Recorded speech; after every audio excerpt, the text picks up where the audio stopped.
So we redid it so that the Twitter is Codeswitchin ass on Twitter, which you could find Codeswitchin ass, and then the YouTube is Codeswitchin. Yeah. Codeswitchin. Yeah. Not Code Switchers. Okay. Yeah. Codeswitchin. So the first episode is Codeswitchin episode 1. Look at you, which Codeswitchin ass. Okay. So no apostrophes. Awesome. That's like the first plug of the day. So, you were on the Wendy Williams show today. I technically was on the Wendy Williams show today. All right, so let me explain to you how this happened. So I am laying in bed on Thursday, and generally I get up really, really early to go work out. I'm usually up by 4:45, out of my house by like 5:10 or 5:30 the latest, right? So this time around I didn't because I was out drinking. So I was super fucking late to work, and I was just laying there. I was like, I give no fucks. And you were drinking because I know why. I was drinking because I'm taking this out too bad. Mike's gonna take it out. Alright, one of our friends was mutual friends who you did his wedding shoot. He was getting married the next day, so he invited me out to go drink with him at this bar that I fucking hate, but I went because, whatever, he's getting married. So anyway, I go out there. I'd say it too, but if they ever sponsor us. If they sponsor us, I fucking love their bar, right? But no, until then, fuck your bar. So I go there, and I just can't hang the way that I used to. I used to be able to fucking chug and I'll do all this crazy shit. I can't fucking do it anymore. I had a couple beers, and I was like, I left like at 9. I left at 9. To be fair, that bar is a bar where people go when they're like 18, 21. Yes, I remember being in a bar is exciting, and like they don't even care that like, oh shit, I can't stand. Alright, so like I can't sit. The floor is sticky. Yeah, you have to scream. It's crazy, like and everyone has like these French toast. Like if they're in a button up, it's like a French toast button. What the fuck is that? But like honestly, I can tell if whether or not I want to drink at a bar. Like if you have to card me outside, I don't want to drink at your bar. You know what I mean? So anyway, like I'm there, I'm having a good time. I drink and I'm like, all right, whatever. I get home, pass out. It's really late. It's like 8:37. I have to be at work by 9. So I get a text, and it's this girl that I know, a female comedian called Madam Bullet. Check her out. She's fucking hilarious. I booked her on one of my shows before. She's like, hey, I have this opportunity, like, to do the Wendy Williams show. Would you like to come? Da, da, da, da. So I'm like, fuck yeah, I want to go. Like, I'm down. So anyway, I go there, and I do this shoot, and they asked me all these fucking weird questions about, like, Rob from, he's a Kardashian, Rob Kardashian. Oh. And he's dating some girl named Black China. They had all these fucking questions. And then they asked me a couple, like, political questions. They literally asked me, like, one political question. I'm like, yo, this is the election. They asked me one. And it's like, all I wanted to say for, like, my honest answer for everything was, I don't give a fuck about the Kardashians because I'm a grown-up. And I don't watch bullshit. At least not, I watch, like, cartoons and shit like that, but it's, like, good, that's positive bullshit. I don't watch these fucking, like, twats without souls. But you can't say a twatless soul on national television. Soulless twat. Soulless twat, there you go. You can't say soulless twat on nationally syndicated television. But, oh my God, was it a blast. I had a lot of fun. I met a lot of other comedians, and I hung out with a lot of comics that I hadn't seen in a while. So it was fun. Whether or not it'll be put on the show, I don't know. Maybe not. But it was just great to be there and be recording, be filming, because like this is me living and expressing my craft. And any time that you get to do that, it's fucking phenomenal. And I didn't hear the story, but you were in Union Square. I saw the picture, so yeah. I don't know what the segment is, but I think in Union Square, that's like where everyone goes to try and be a starving artist or whatever. Yeah. And now you're actually at the invite with a name like that. Well, yeah, pretty big. Yeah, it was awesome to just to be invited. Like I don't know where this is gonna go. Probably nowhere, but. I mean, honestly, but it was just, it was fun. You know, that someone who also does comedy, who I really respect as a comedian in her craft and what she does, respected me enough in the same way that she's like, hey, you know what, I'm gonna extend this invitation to this guy who I know who's also very funny, and you know, here we go. So it's like a mutual respecting, and I really appreciated it. Did you get to meet Wendy Williams? No, Wendy Williams was actually not there. She's like too high and mighty. She's not gonna come out for segments. Like honestly, the way segments work. I mean, well, you know better than me. You film shit. You know, they look at stuff. They're like, I don't give a shit what you're doing intern. You can go fuck yourself. You know. So. You were shit talking. That's the segment, right? Yeah, I was talking some shit. So they called him the right man. Oh yeah, they definitely did, and they were rolling, which is I can't believe you said that. I'm like, yeah, I totally said it. I didn't say fuck like where I'm saying now. You can't say the fuck in America, which is such a liberating word. I just wish we could say it more. Like, you know how shit, it's kind of like, all right, shit's not that bad. Like they'll say it in effects. Like if you watch the Sons of Anarchy episode. They said it on Better Call Saul. Yeah, like Sons of Anarchy, Better Call Saul, and even. But did they bleep it out on TV? Because I watched it on.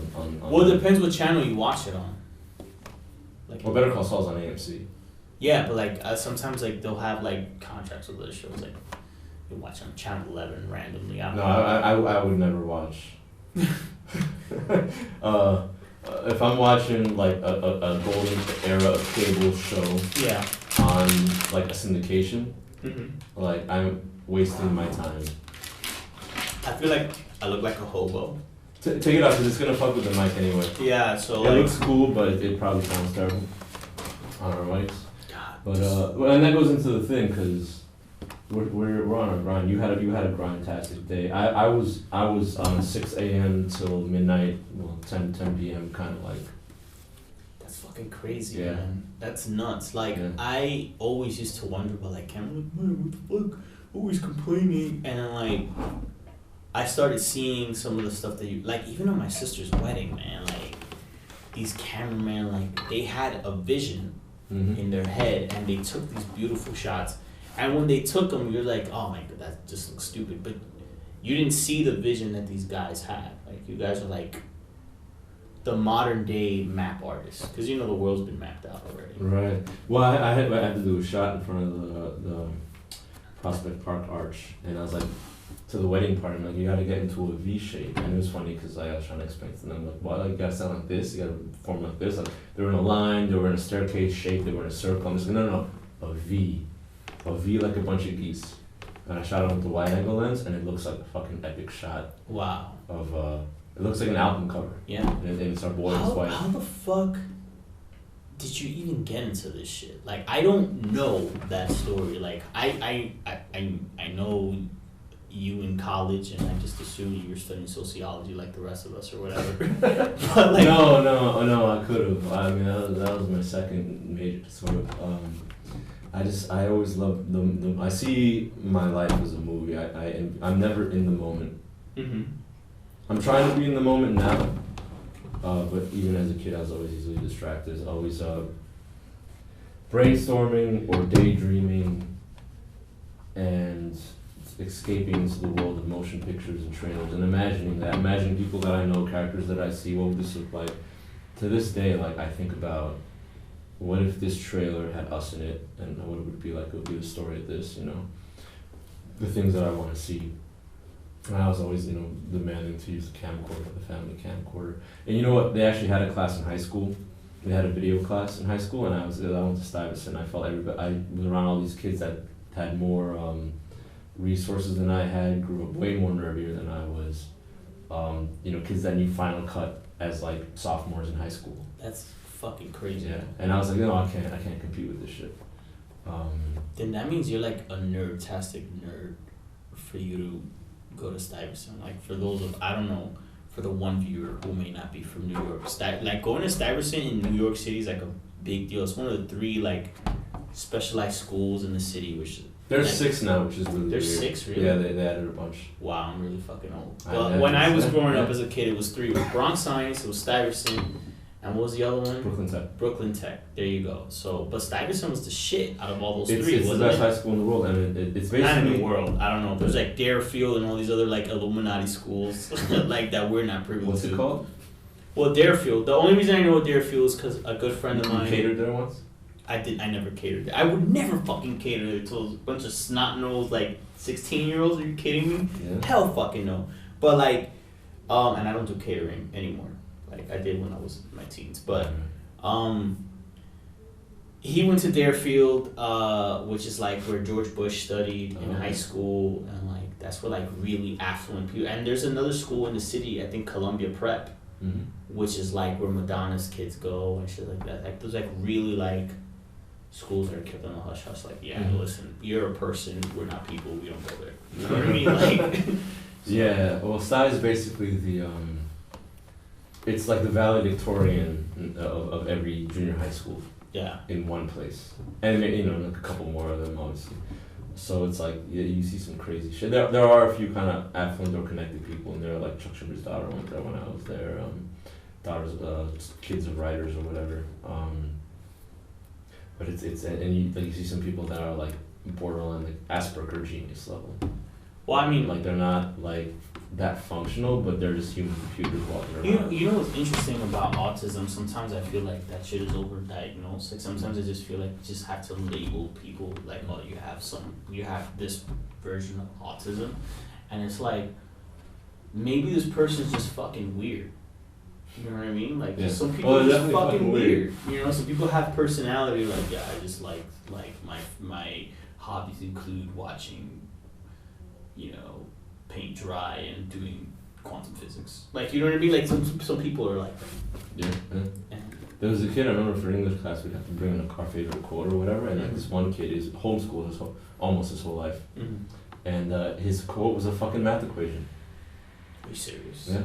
I still remember, I mean, I wish I could remember, and my thing, bringing it back to me not being in the moment because of my fucking head and the way it works, like, I wish I could remember the conversations we would have. They were more intelligent conversations than what I had at college. And like, this kid was like, well, in order to have, what did he say, Boston, so our cafeteria was a dining hall and it had like round tables. It's like, in order to have a black hole this big, you would need this much of this to go into there. Like, it's crazy conversations. Like, he knew this shit. That's beautiful. That's beautiful. I remember having conversations like that for the first time when I finally went away to college in Binghamton. And it was beautiful because I just remember, like, in high school and stuff like that, forcing myself to kind of sound hood, you know, kind of like, and when I was a kid, I was like, why would you play dumb? Like, playing dumb is stupid. Like, being smart is cool. But I, like, not realizing that I was doing it myself. You know what I mean? Yeah, man, I had to do the... You know what I mean? So, like, I would, I had to do the limp walk when I was junior high. Yeah. I was Codeswitchin. Yeah? That's what it is. So what it is. That's exactly what it is. Yeah. So I was Codeswitchin, and I finally got to college, and I was just like, yo, fuck it, I'm just gonna be myself. And I got comfortable with just like, and I would ask questions like, if I don't know what something is, I'm not gonna pretend. I'm like, yeah, I don't know what that is. Explain to me what this is, and I won't forget. My memory's fucking crazy, so I don't know. But I took the test to get into the 3 specialized schools, and I wish to God that I could go back and talk to that 13-year-old boy who took the test and say, hey, you should probably take this seriously. Yeah. The same with LaGuardia. LaGuardia was like a specialized art school for those of you who are not in New York. And I went for acting. And I remember I read Romeo and Juliet, and I read the part where Romeo was like, oh, it's beyond Veronica's walls. And I told him this fucking... I was really into acting at that point in my life. Like, my favorite movie till this day is The Crow, and I loved Brandon Lee's portrayal of Eric Draven. So they asked me who my favorite actor was, and I said Brandon Lee. Like, he brought such a like dark, hurt soul to life, and I believed it. And I want to bring that to all of mine. You know, and wow, that a 13-year-old would say that from like, you're from where? I'm hearing this for the first time. Well, you know, like you know, so I guess we open up on the podcast, yeah, so get to know us. And I did it, and they were blown away that I put on an English accent. I got so involved in the part, and I really wanted to go to that school. It's like, yo, like I was like, I know that I can do this, and I did it, and they gave me a call back. And me being the little arrogant ass who I was, I didn't understand what a callback was. I thought I was in. Oh. So they gave me a callback, and I just thought that meant a callback was just like an interview where you just go and you're like, yeah, we want you to read your Romeo and Juliet. I was like, what the fuck? I don't remember this shit. Like, so I like look at the book and I say my part, and then they were like, yeah, you can leave. But I knew, like, if they tell you can leave and not stay, that meant that you didn't get it. Fuck. So, like, it hurt. Like, I wish to God that I had taken that more seriously. Like, I always knew I was intelligent. I know that if I had tried a little harder, I could probably, I don't know that I would have gotten to Stuyvesant, but definitely, like, at least bronze science or something like that. And, they definitely got to do a better job. There's a big controversy about diversifying the science specialized high schools, which are the three that he mentioned. Because like my high school is... What do you mean diversifying it? Like changing the math and shit like that? No, like Stuyvesant is 50% Asian, and the rest of it is pretty much white. There's maybe 10 black kids. It's a school of 3,000. So there's always this huge debate, well, how do we get more kids of color that aren't Asian into STY? And, oh, you have to lower the standards or this, and I don't agree and with people that. are like, yeah, and I'm one of the few people who was like, no, don't lower the standards. Is all you gotta do is Reach out. practice. Yeah, reach out. That's it. There are kids that like I went to like a it's a horrible experience, but I went to a decent education standard wise junior high school, and like they gave you free classes if you wanted. They tell you about the test. There are kids. There's Black and Latino kids in New York City that don't know that there's a test to get into Stuyvesant. Yeah. And that's a fucking shame. You know, it's crazy because some of the, like a lot of my good friends who, for the most part, were Latino, that got into like those specialized schools, these kids were fucking brilliant. They weren't like, oh my God, like I feel like a lot of those white kids and Asian kids they are intelligent. I'm not taking away from that, but they were just, there was nothing exceptional about them. It was kind of what was expected of them. They were given a certain kind of education. I can't speak so much for the Asians, but at least for a lot of those white kids, because a lot of them are coming from like Scarsdale and all these different like well-to-do areas, so they grew up having a certain kind of education. But like my friends, they went to like fucking PS 189 and like fucking all these like and PS 189 may be like zoned differently now due to gentrification, but when I was a kid, that was a really bad fucking school. You know what I mean? And IS 143, all this extra shit. But they went there. They went to those specialized schools from those like hood ass schools because they were just so bright. You know, there was something in their brain, and I'm just like, damn, like, this person's so bright, so resilient that they came up. Kind of like a diamond, you know, I don't know if you've ever read Tupac. He wrote a book, like a poetry book called A Rose That Grew From Concrete. And it's literally, they were roses who grew from concrete. And if only they had been extended that opportunity, you know, like a different kind of education. God knows how much further to grow instead of to grow instead of overcome. You're just overcoming shit. Like, and I mean, there's a beauty in overcoming shit. But I don't know, man. Like, it's crazy the way education. Like, education is a fucking business. Like, I went to private school my whole life, and by private school I mean Catholic school, but Catholic school in the inner city, and like I could pass most standardized tests because that's what they fucking train me to do. Yeah, it's what you're trained. You know, I remember like sometimes having conversations. They were like, yeah, you know, like sometimes you can guess, you can look at the pattern. I'm like, I'm learning this as a sixth grader. You know what I mean? But that's how they rate shit, and I didn't think there was a problem with it until I became an adult. That reminds me of how we got into this whole conversation, which is how to become a film guy. And you know, I took my freshman year at UB Buffalo. I took it was the second semester. I signed up for the intro to video class, and I wanted to learn shit.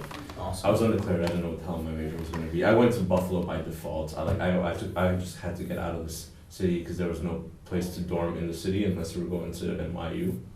And I went up to Buffalo, saw like mad white girls in flip-flops. I'm just like, I have to come here. And I just... Vagina has inspired It has. the world. The only, like, even bridges and cars only exist. Like, Ford was like, I gotta impress this. Like, I'm a skinny shit. I need to impress this girl that lives across the street. I'm gonna make a horseless chariot, and that's how you got the car. Yeah. I'm positive that's And they lied and they showed the campus and I thought it was downtown and it's actually out in the fucking farms and it's separate from the city. But anyway. But there were still white bitches where you really... At the time I was Snow Bunny crazy. You know? Exactly. I was like 18, 17. I was like, you know. So I was in the video class, I was having fun or whatever, and then I went to a house party. I had like a punk house. Where like shit is all sort of like Tim Burton like and fucking drugs everywhere and whatever. Saturday night and the party winded down and there's like an old TV with like a bunch of old VHS tapes. I had a whole wall full of VHS tapes. And it was like Natural Born Killers. Oh wow. Let's take this out. It was in 2 tapes. That's how big the fucking movie is. And we were watching. Natural Born Killers is one of my top 5 favorite movies. It's a really fucked up movie. I'd never seen it before. So like I watched, like, we put it in at like 2 o'clock in the morning. We finished at like 5 in the morning. It was Easter Sunday morning. I have a weird habit of interesting, memorable events happening on Easter morning. I got one for you. I'll tell you after this. Definitely. Keep going. And I was walking to the bus, taking me back to the other campus. It was freezing. You know, the trees still have frost on them. I'm just like, I'm declaring a fucking major to be media. That's beautiful off that one movie. Yeah, I'm like, I have to make shit like this. That's awesome.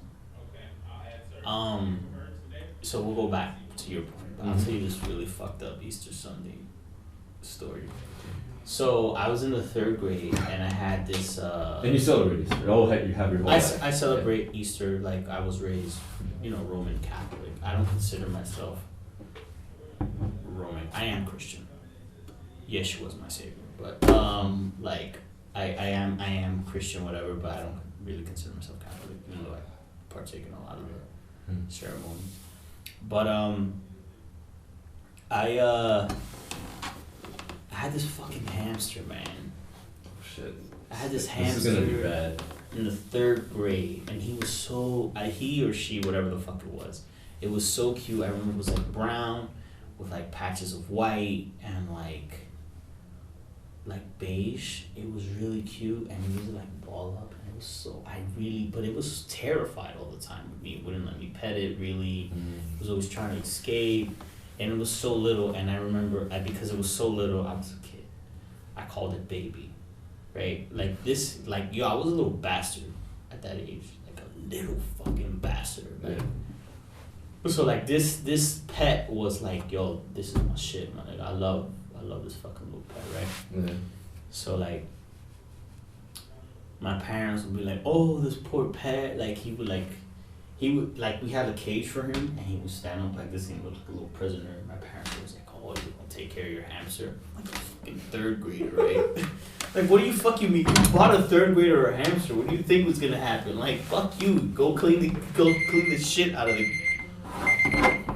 We're at 25 minutes? We're at 25 minutes. Holy shit. I'll wrap the story. Go clean the shit out of the fucking cage, right? Anyway, so this hamster, baby, again, Easter Sunday, like he was always trying to escape. And this morning, like I was asleep a little longer than usual. And I hear my parents talking. I was raised by my aunt, my 2 aunts and my grandma. That's why I meet my parents. So they're talking and all this shit. My sisters are there and whatever. And I hear them talking. They're like, whatever, we'll tell him when he gets up. I'm like, oh my God, that sounds horrible, but I'm really tired. So I get up and I go. The first thing I used to do was go to baby's cage. Baby would sometimes hide under the hay. But I knew he wasn't there. I was like, where the fuck is baby? Oh, he fucking died. He was trying to escape and he thought it was a better idea to kill himself because he was just such a shitty pet owner. To a 3rd grader! Shit. They said that to a 3rd. I was like, what? Yeah, you and they were laughing. Horrible fucking shit. Yo, I'm telling you, Latinos. That's gotta be a Dominican thing. Yo, oh my God, Dominicans are horrible. Look, you mad? You mad? And then they went to go watch. I forgot there was a I forgot what movies. I think Goof Troop or some shit was in theaters, and every year we had this ceremony. Like McDonald's, I know a lot of parents go to McDonald's like regularly, but when I was a kid, McDonald's was a fucking event, man. Yeah. Like it was an event. Like we went to McDonald's maybe 2 or 3 times out of the year, maybe, and it was always like something big surrounding it. Easter Sunday was always one of those, and it was like you go to a movie, and then we take you to McDonald's. And you shut the fuck up, behave. You know what I mean? And it was always awesome. But this one was like, I was like in protest. They were like laughing. I saw that they gave no fucks about how I felt, so I was like, I'm not going. And I protested. Yeah. And I really, really wanted to go, and it was like a fucking joke to them. I'm like, yo, that really hurt me. That they gave no fucks. It was like, yeah, you don't give a shit about your hamster. Fuck you. He killed himself. He didn't kill himself. Honestly, he was just a fucking stupid rodent. They lived like 2 years anyway. He jumped. He was trying to get out. They had him elevated on some shit. I don't fucking know any better. He like was able to get out, and he just fell, smashed his little head, and he like stumbled over drunkenly and just until he finally died. So I mean, but they could have made up some story like Santa Claus took him or something. That's deep, man. Yeah. Fucked up Easter stories. Therefore, Radhames became the cold Radhames. Well, I don't know that I'm cold. See, I'm very. Most warm. of the podcast episodes that we do, but we got to open up today, man. It's beautiful. Yeah, I think I'm a loving guy.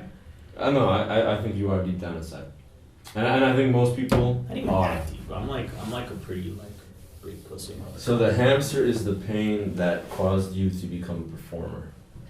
I don't know that's the pain that caused me to become a performer. I know pain is what makes most performers. I've had a lot of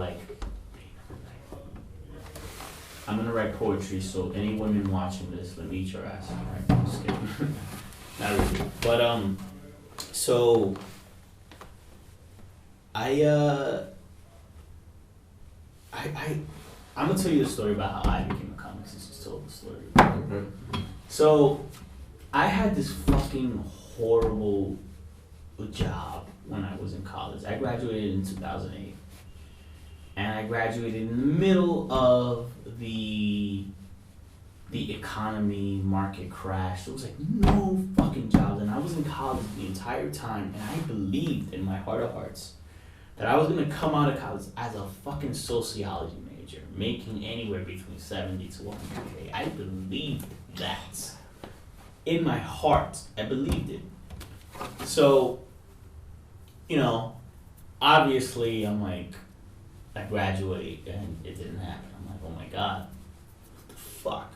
So I ended up getting a job in Binghamton, and which is where I went to school. But like in the town of Binghamton, I had this fucking shitty job working for this fucking horrible company, and what I did is I used to sell Verizon files.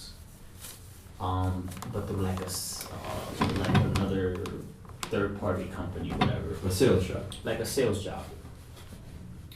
So the job was terrible. Like I remember I have so many bad days there, but they wrote me up for doing graffiti, right? Yeah. Because sometimes when you're on a call, you have a notepad and a pen to take down information, and most of the time you're not getting sales.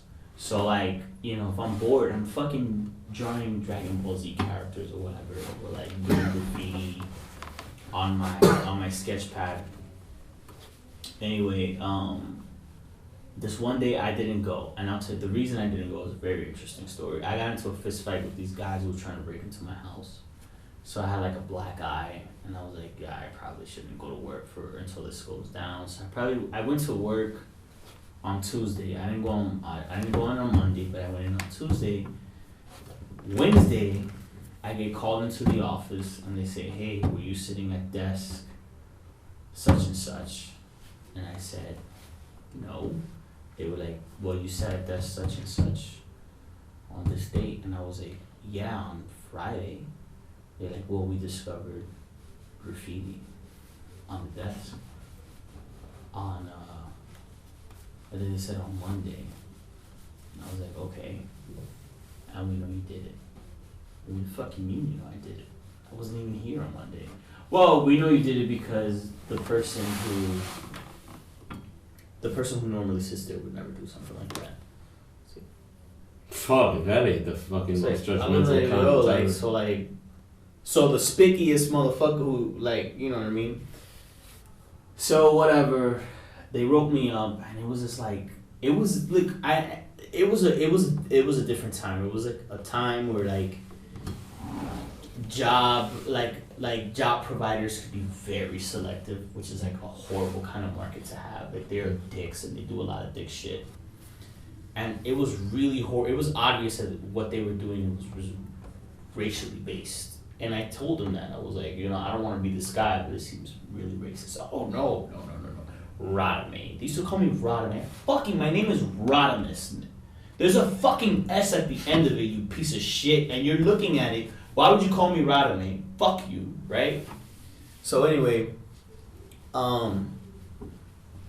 like, it was really bad. I got so pissed off at that. I ended up, like, switching shifts and all this crazy shit happened. But I was already written up for graffiti, so I was like really angry at that. And I was the only person there who had a BA and all this extra shit. And I know this story's getting really long-winded about how I did comedy, but it leads somewhere, right? So finally, this is a straw that broke the camel's back. This one day, I had made this huge sale. It was like $400 some odd, and I only got $6 commission. I was supposed to get $400 some odd on top of my check, and I only got $6. I was like, what the fuck is going on? So I spoke to my supervisor. They said, yeah, you know, well, your job's really easy, so if, you know, you did your job, you wouldn't have that problem. So what he said was, you're fucking stupid.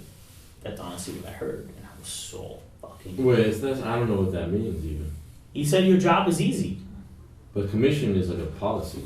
Yeah, commission is a policy. So like they had this weird policy that if you I apparently I forgot to fill out something, or maybe I filled out something incorrectly on the form. The sale went through, so the customer got their shit. Verizon sold that shit. The company I was working for got paid for selling that shit, but the dude who did all the legwork didn't get paid. They gave him $6 because it was like, fuck you, you're stupid, right? So I was like, I'm fucking infuriated right now. So I'm like, okay. And again, I was the only guy there who was, well, there was like two other guys there who were bilingual, but of those two other guys, I was the only one with a BA. I was the only one who wore like a tie and a button up every day, which was the dress code. That was the dress code, but everyone like showed up like looking like they just woke up. So, and I spoke like I was code switching. Name drop again. I was code switching, and you know, you speak with like a more Anglo dialect. So I would talk like this, you know, I was like really nice. And I would say things like buddy and pal. I don't use that in my regular vernacular. So I would say that, whatever, and so anyway, my boss tells me, yeah, your job's easy, go fuck yourself, right? So I go sit down, and I'm really mad.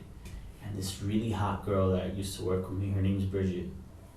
I sit down, she goes, are you okay? And I say, you know what, Bridget? I'm not okay. And I take my headphones down. And we were on a live floor, which means that like, so there was 3 rows, or 4 rows, and each row was calling to different parts of the country.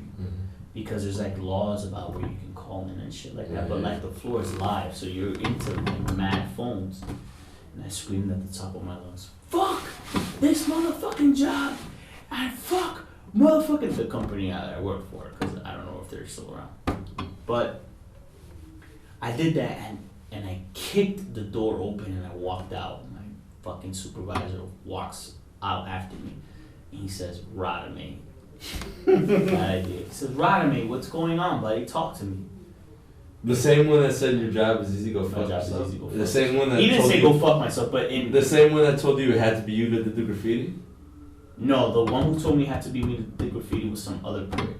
He had like scoliosis. He was such a bitch. He was like a fucking beta male, like fucking omega, like piece of shit. Like his wife fucks the pool boy and he tapes it or some shit. Like that kind of fucking pussy, you know? So like he He's like, Radhames, what's going on? And I'm like, eat a dick, nigga, that's what's going on.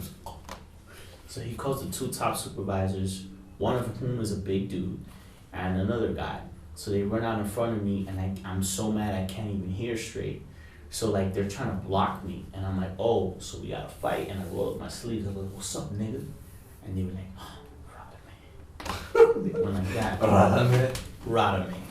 Again, Radhames. With the Radhames. I'm like, yo, fuck these dudes. They're all white dudes? They're all white dudes, right? In the Twilight Zone, maybe? Like, it was like, Radhames. And I don't know why they kept calling me Radhames, bro. One time they heard some girl call me like Radhames in Spanish, and they just assumed that. I don't know what the fuck it was. Yeah, they were all like real like fuck these hillbillies, whatever. But anyway, so that happens, and I'm like Radhames, just what's going on? I was like, this fucking condescending cocksucker is telling me how to do my fucking job.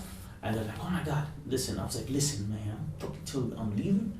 Fuck you, and fuck this fucking job. If I want my motherfucking money, if I have to come back here, oh my fucking god. Oh my fucking god, right? Oh my god, Radhames says, fine, just give us your ID. The ID was the only thing that let me into the building. I give them the thing. They take off. So like, I went home and I was like, oh my god, I can't believe I scared these white guys. I hope I don't go to jail, but I'm gonna get really high in case I do. So I went home, I went to my house and I smoked mad weed with my friend, and this was like, I got home at 10. This was really early in the morning because I started work like at 8:30. This is really early in the morning, this whole shit took place. I was getting high in my house. I didn't come back outside till like 4.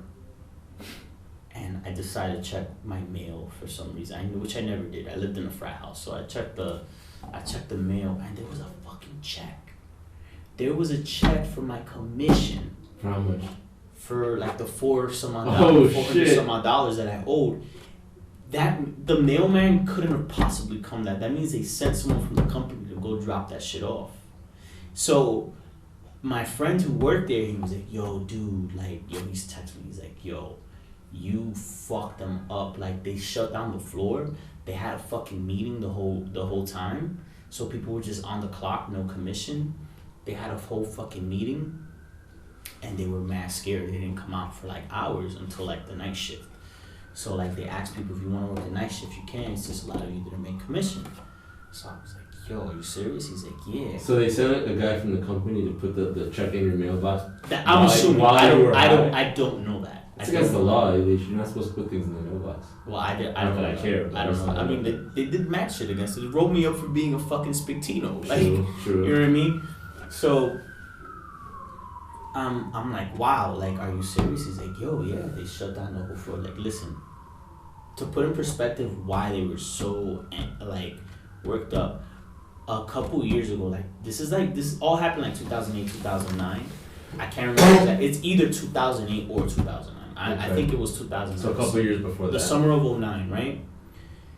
This Asian guy in Bingo went postal, like he shot up the post office, like over some shit, like he was like a disgruntled workman, and he shot everybody up, and like Binghamton's a small community, so it really it's rocked. Literally the 12th. That was like their 9/11. That's where it's their 9/11. Yeah, it was their 9/11. So like when they see this like man of color who'd always sounded a different way, and then they heard me immediately like say like nigga and like you know what I mean? Like they were so, and I said, if I have to fucking come back, my check was in the mail like this. Yeah, I don't have a story. I have my stories are like, I used to date this crazy white chick from upstate, and she used to work in the call center at UB.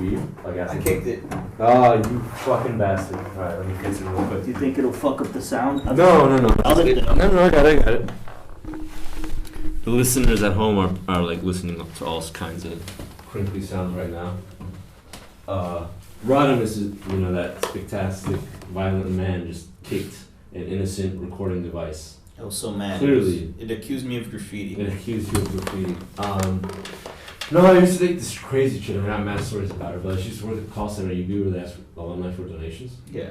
And like, One time, she's bipolar. One time, which at the time to me was cute. Not anymore. At the time, her boss, against the rules, had her pet in the office, like a rabbit, just going around. And she pissed off this chick, probably for a good reason. She pissed off your chick. My chick. And she like, pissed off, again, arbitrary rules. My girl, at the time, took the rabbit and just flung the rabbit into a trash can. Wow. I walked out. If that was my rabbit, I would have beat the shit out of her. But it wasn't. It was the rabbit of the guy that fired you for. Yeah, I mean, he's a pussy. Like, if I have a rabbit, don't touch my fucking rabbit. Yeah. That's wild. Your girlfriend would have murdered you in your sleep. So, She tried. wow. It's that's a story for another podcast. It's a story for another podcast. And there's you probably. But I'll tell you how I became a comic. Wow, that's like really hard to follow up, Serge. Like, you're like, yeah, I should try it. On to the next topic. But so this is how I became a comic. Like, I had been watching Comic View. Oh, you haven't even gotten to why this made you a comic. Yeah, I hadn't even gotten to it. Like, I had been watching Comic View up until that entire time. But like, I grew up watching Comic View on BET. But like, one day, I can't even remember exactly when, something clicked and I started watching comedians do their set, and I was like looking for like the cadence, whatever, like the timing, all this extra shit. And I saw how it was all structured, and I would, like, one of my favorite comedians is Rob Stapleton, right? Mm-hmm. He's like this fucking hilarious BET comic. And Rob had this whole like crazy thing he does, and like I would look up all his videos, and like I kept seeing the similarities in sets. Up until that time, I thought comedians just like go up on stage and say funny shit. They're just funny. Mm-hmm. You know what I mean? I didn't know that there was like a storyline or like a structure to it. Well, there's a structure to it. Yeah, and a lot of people are funny in conversation, and translating that to stage is a big thing. Yeah, so I just thought they came up. Oh man, let me tell you, like that whole like Chris Rock shit. Like I would see that, and you think they're just being funny for like an hour and a half. You don't think that because they're talking to you. Mm-hmm. And I saw it, and I was just so fucking blown away, and this, like, without anybody telling me, I was writing in the fucking notebook, like, all this shit. Nice. So when I finally quit, I packed all my shit up. Like, I probably quit, I think it was probably like a Tuesday, maybe a Wednesday. Mm-hmm. I quit. I was back in the city couch surfing. Oh, you straight moved out of Binghamton? I straight left Binghamton. Oh, Binghamton was killing my soul. So I left Binghamton. I literally couch surfed for like the next 2 to 3 years, which was more, and like lived practically lived out of my car. Were you hanging out at the time, or? We would hang out here and there. I would lay low. I felt like a loser, man. So I was in Buffalo, probably. Yeah, it was a really dark time in my life. Yeah. Okay. It was a really dark time in my life. So like, I fucking this was like in the summer, and then I was like, yeah, I went down. I was dating my ex-girlfriend at the time, and I told her everything that went down. And like one day in the summer we went to this. It's not open anymore. I think it was called the Laugh Lounge. So it's a comedy club. So we went to the Laugh Lounge. She's like, yeah, I'm gonna make you feel better. We went to the Laugh Lounge. Me and my sisters, some of my sisters and my ex. We went there, and I saw these guys perform live, and I was like, yo, I could do this. I could do that. And like, if they were funny, and I was like, yeah, but I could do that. And then one of the dudes, like, I was telling him, like, yeah, I really want to do this. He was like, yo, why don't you come to Monday's open mic? We do open mic every Monday at such and such time. I didn't go back. Like, this was like maybe August. I didn't go there to like some random fucking October Monday. I went up there. I did my open mic. Totally fucking bombed, and I got heckled. Oh shit. And I got heckled, and like I was that's like, where you shine. And I came down, like I didn't even shit on the heckler. I didn't know what to say. Okay. So I came down, and I was just like, I don't care. I love this. Yeah? I was bitten by the comedy bug. I was like, I will never quit. Even though you bombed, that's awesome. Even though I bombed, I didn't do well. I think the video's up somewhere on YouTube. I'll have to look for it. And like I was like, I don't give a shit. I had some joke about Miley Cyrus or some shit. I don't remember. Which I would do you Miley Cyrus if you watch. Pre or post Wrecking Ball? Probably pre, right? Yo, she was like 16 at this point. Mm-hmm. Yeah. So it was she was still Miley Cyrus and not Hori Cyrus, you know. Mm-hmm. Guys. It was crazy, man. But like one thing I will say is like, yo, pursue your passions, man. Cause then you but pursue them for the sake of pursuing them, because like I would like to blow up. I would like to be like excuse me. I would like to like be this like comedy like guy and that be my fucking legacy, but I don't know if that's gonna happen, you know? But I'm gonna fucking try, because like in life, yo, life is pain, man. And I know this is more philosophical than funny, but like life is like you're born in this world, and you're gonna fucking suffer. Like all these hippies that tell you like life is happiness. No, it's not. Like you look at animals, like people be like dolphins are so smart. Dolphins are fucking rapists. They murder babies. They do all kinds of horrible shit. Orcas are dolphins. They eat other dolphins. They do horrible shit. Like yo. Orcas torture animals for fun. They do. There was a video I posted this on my social media. There's an eagle cam of some bald eagles, and like they brought a cat. The eagle brought a cat to feed to its babies, and I guess the headlines were that some people were upset. I don't know how they qualified that, but I imagine so. I just posted this like, because I come from a background of hanging out with the stereotypical social justice warriors, which I don't agree with that label, but they call everything problematic if you're offensive. Which is why we're kind of doing this podcast, because we need some freedom to be fucking offensive, because the people we grew up with are tough. Yeah. I just put like, what a problematic eagle. That eagle. He's violating some rights, man. Yeah. No, but like honestly, like life is hard. You know what I mean? And it's like you're going to suffer. But pain is not necessarily a bad thing. It's gonna change you, but you decide what to do with that pain. You know what I mean? So it's like I had a conversation with my friend literally earlier today, and I said to him, "Hey man, like you gotta choose your pain. Either you suffer the pain and the indignity of regret. You know, I didn't do this, I didn't pursue this, or you embrace the pain of discipline. I'm doing this. This kind of fucking sucks, but it's for this reason." I was feeling it. Huh? I was feeling it yesterday. I had worked a fucking almost an 18-hour day, which I know for like people like nurses or whatever is nothing. But yeah.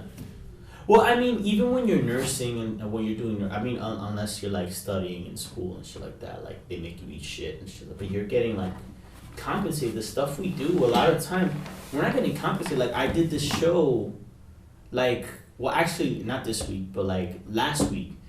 I got up mad times at a bunch of different clubs, and I did a couple open mics, and like I literally bombed that whole week.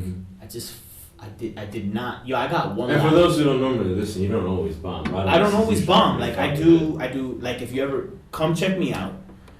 People have straight broken up relationships during Radhames' shows. He says shit, and he's like, "You're right. I'm only fucking with you because I'm trying to." This girl is fat. I'm leaving. Like no, but like I like to think of myself as a pretty funny guy, and I don't normally bomb. Like, especially I've been doing comedy now like 5 years, right? Mm-hmm. So like I haven't been doing 5 years straight. This is like last year was the first year where I went like 1 year straight, like constantly doing comedy. So this will be the second year. But anyway, like, and that's not a qualifier point. But anyway, so I bombed, and it fucking. You know, because you like people are there. It's like I'm like, man, I'm gonna fucking go to your job and slap the dick out of your fucking mouth and tell you, hey, man, you're not sucking that dick good or whatever. It's like these people who are like accountants or whatever, like telling you, oh man, you're not funny, like, because they don't understand your art. But I know I can't get wrapped up in that. You know what I mean? So it's like I had this rough. Is it always white people that heckle you? Or? It's not always white people. Sometimes it's like yo, honestly. There's no worse heckler than like a Spanish or black person. Straight up. Like, that's not even like a racial thing. Like, I do comedy. I'm telling you what it is. Yeah, I can kind of, yeah. I can see You know, that. like, like, that's just what it is. So, like, I did this, I got fucking, this one white bitch approached me, and she said some dumb shit to me, because I ended the I ended the joke with some shit she didn't like, and she approached me. Honestly, I thought she was just trying to fuck. But she said she commented on my accent or something and then called me a sexist.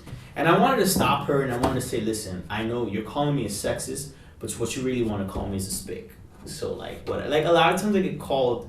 I don't know if I said this in the last podcast, but a lot of times I get called sexist by like white chicks. Yeah, you did. You brought it up. You know, they want to complain with her, but whatever. But yeah, like I bombed and I bombed and I bombed, and it was just, and it's hard. Like it takes a toll on your soul, but I fucking did it. And I didn't do it because in my mind I'm gonna be the next whatever. I did it because I love this shit. Mm-hmm. You know what I mean? That's good. It would be great to one day get paid. I don't get paid for comedy. Sometimes comedy costs me money. Oh. The room we're in right now, this costs money. You know what I mean? The stuff we're doing, this costs money. But we do it because for the love. For the love. Fucking perfect, man. So let's do, luckily I got all this shit right here. Besides our Twitter and our YouTube channel, which you're watching this on, obviously. Obviously. Is there anything else that we got to plug? You got any dates coming up? I do have a date. So I have an open mic coming up on May 12th. I will have a straight up comedy show coming up shortly, but I don't know when that's coming up. I also have, at that open mic, please come, I will be doing a reading of my TV show pilot called The Unfunny. Oh shit, you're reading it in public? I'm going to read it. Alright. I'm going to read it in public. It should be copywritten by then. On May 12th? On May 12th, which is a Thursday. Do copyright it tonight? I will be copywriting it probably by Sunday because there's a couple things I want to tweak and it's going to be copywritten. True. Yeah. So you're reading from the script on there. That's nice, man. I gotta read from my script at some point. Yeah. I mean, I read it too, like Come to the open mic. Screen. Come to the open mic. Where is it on May 12th? May 12th is going to be, I think, Coffee on 1 Bleecker Street. 1 Bleecker Street. Yeah. That is a fucking address right there, man. Yeah. Do that shit. May 12th is what, a Sunday? What May time? 12th is a Thursday, so it starts at 7:30. Bro. Yeah. Come watch this guy do his thing. Yeah, man, it's gonna be awesome. I'm gonna be hosting. Think Coffee. That place is always a great time. It's just so many people. Like last time, Tobey Maguire came there. He didn't do anything. He like ordered coffee and he left. But Tobey Maguire, fucking Spider-Man. I heard he's a fucking douchebag. Like he plays poker and like harasses the. I will punch that guy in his fucking mouth if he was ever a douchebag to me. I could kick that guy's ass so easily. Yeah. That's some underground poker. I know some people that do the underground. Play underground poker. games, He harasses like poker players. No, like the wait staff and women that they hired to be around. I've never gone to an underground poker Oh, so game, he's trying to. but I get invited all the time. Wait, Tobey So, Maguire harasses people? God damn that! Don't ever meet your heroes, huh? Shit. What's your social media? So my social media, follow me on Instagram at BadmanRad. You can follow me on Twitter. You can look me up at BadmanRad with actually Big Daddy Rada, but you can find me also at BadmanRad. You can follow me on Snapchat at Radhames is cool. But you can look up the handle. I think I changed it to BadmanRad. So it's To me, all Snapchat is still just about trying to. it's all about fuckery. It's all about fuckery. I've gotten nudes and actually no, I haven't gotten nudes today. Yeah. So my social media is People's History on Twitter. Follow me. I gained like a shit ton of followers while I was still anonymous, just because I would be in the front lines of protests and shit. Nice. And now I'm just out there doing a combination of that and this shit. Native New York Video is my Instagram. That's also my company name. I do video and photography. You can see my shit on YouTube. I'm under my full name, Sergio Tupac.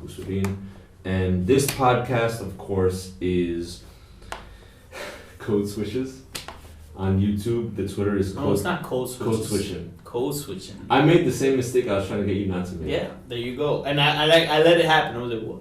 Okay. Codeswitchin. Codeswitchin. Because that's what we do. we code switch, and we drop the name mad times in the podcast. And the Twitter is Codeswitchin ass. Codeswitchin ass. So follow us. We got some funny shit to say, and let us know your thoughts. You know what I mean? And follow us on Twitter, and if you have any questions, we'll read them up on the next. We'll read them, and we're gonna have a good time. This is for you guys, and we're gonna have a good time. Make it happen. All right. Good night, or good morning when you're listening to this. Yeah.